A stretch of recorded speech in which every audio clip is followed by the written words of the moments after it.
Welcome back to Any Answers Answered for accountingWEB after the summer. Summer is now behind us, lots of work still to do before we get to the tax returns in January, and one question which we have been asked, which I think probably relates to the upcoming tax return season, is a colleague by the wonderful name of Arbeiter, who is currently working, see what I did there, is currently working on a residential property question relating to rewiring a flat, Tim. This is somebody who has a client who is currently living in a flat, is going to stop living in the flat and going to rent it out in the future, but has had advice it needs to be rewired before you can let somebody live there. The question is, are we talking about a ship or are we talking about a cinema? It's the law shipping case in Odeon Cinemas. There are a couple of issues here, and the first of them, as you identify, is the capital versus revenue question. And if the rewiring of the property is capital expenditure, then clearly that is not going to qualify for any deduction in the calculation of the rental business profit. If, however, it is revenue expenditure, we would then move on to the question as to whether it is, and if so, how, deductible against rental income from the subsequent letting. Now, I would reckon, following Odeon Cinemas, that it is indeed revenue expenditure. And it is interesting that cases that you and I referred to years, well, I certainly back in the lecture room for trainee accountants, referred to law shipping in Odeon Cinemas back in the early 1980s. Those cases are still relevant. In the case of law shipping, the taxpayer bought an unseaworthy vessel, incurred expenditure making it seaworthy, and the court held that that was capital expenditure, whereas in Odeon Cinemas, the taxpayer bought a cinema, a bit of a local flea pit. It was being used as a cinema. They refurbished it and claimed that as revenue expenditure and succeeded. And the question really was whether the asset was in a usable condition without the expenditure. The ship wasn't, the cinema was. Now, in the context of this flat, clearly the property is usable, although in order for it to be let, it may need some sort of safety certificate, but the rewiring, I suspect, would fall under the Odeon Cinemas principle, and so I would argue that it was revenue expenditure. By the way, as a slight digression, if it was a matter of replacing the central heating boiler, would that be capital or revenue? Well, again, I would say that was revenue expenditure. It's a replacement of a subsidiary part of an asset, and the revenue themselves accept that replacement of a gas boiler, for example, can be revenue expenditure rather than capital. But that then moves us to the second question. If we assume it is revenue expenditure, on what basis do you get relief, particularly if it's incurred before the first letting, before the first rental income comes in? And here, the taxpayer, the landlord, can rely on the pre-trading expenditure rules as they're known. Of course, property letting is not a trade, but the pre-trading expenditure rules do allow, both for companies and individual landlords, that revenue expenditure incurred prior to the first letting can be deducted as though incurred at the start of that letting. And so, taking it in the round, I would say that yes, the cost of rewiring, very likely, one needs of course to look at any other factors that might interfere, but very likely the cost of that rewiring will be allowable against the property letting income. Okay, let's just work through this to make sure I'm happy with what you're saying. Let's say the person has lived there for a while. The wiring's not perfect, but it's going to pass any safety tests. The local council will be happy with it, etc., etc. And you start renting it out. A couple of years down the line, you put new wiring in. 100% that would be deductible as a revenue item. I would have said so. In this case, what you're saying is that, assuming they would be okay, they'd be legally allowed to let the property in the current position, it would meet the Odeon Cinemas test because you could have let it without doing the wiring, so you're saying you can have it. Would your answer change if I said the council have said you cannot let this property out, you cannot let it until the wiring has been dealt with? In that situation, presumably that turns it into law shipping and would be a capital item. I think you have a point there, but there's no suggestion that that is the case.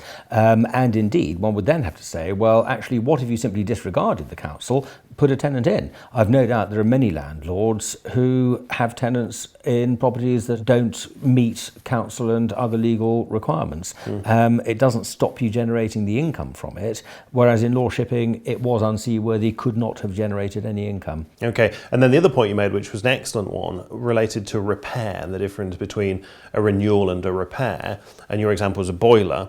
So I am about to rent out a property, but I've decided actually I'm just going to put a new boiler in first. I'm quite nervous. I think the boiler's fine, but I'd rather make sure it was a new one. Because that is a repair to the property as a whole, then we would say it was a repair and therefore deductible. Exactly. And in fact, in the recent revenue documentation concerning the withdrawal of the 10% wear and tear allowance and the replacement with a replacement allowance, the revenue themselves identify expenditure on such items as bathroom, sanitary ware, kitchen, installed kitchens, etc., as being repairs to the property rather than replacements. Okay, so that particular, hopefully a useful answer to you, Arbeiter. We think deductible, but various bits and pieces to make sure you're satisfied yourself over before you would go with a definitive answer. The second question is also about property, actually, that we're going to look at, and comes from Nick Farrow.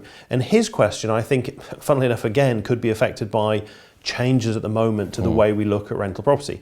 His question relates to a valuation that is being done on a property as part of getting a mortgage. Now, it's a property that's going to be rented out. The mortgage interest, of course, currently deductible. Is the valuation deductible? And then my second question for you, Tim, is will it be in the future? Well, the landlord in this particular case, and I don't think the question indicated whether it was a company or an individual, but it doesn't make any difference actually. The landlord is incurring a valuation fee in connection with the taking out of a loan to finance the acquisition of the property. That valuation fee is an incidental cost of obtaining finance, and that does make it tax deductible as part of the financing costs of the property. And so I would confirm that the valuation fee at the moment is fully tax deductible in the same way that the mortgage interest, any other loan arrangement fee would be.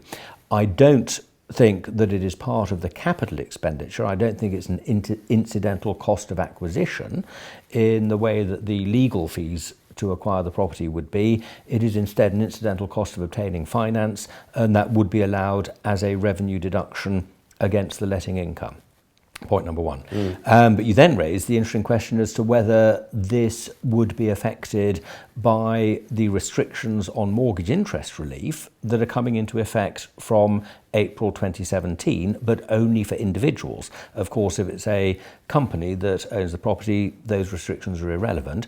But for an individual landlord, the restriction, once it's fully in force, will mean that you don't deduct mortgage interest against the property rental income. Instead, you work out the net rental from the property business and obtain a tax credit of 20% of the mortgage interest against the tax liability on the property income.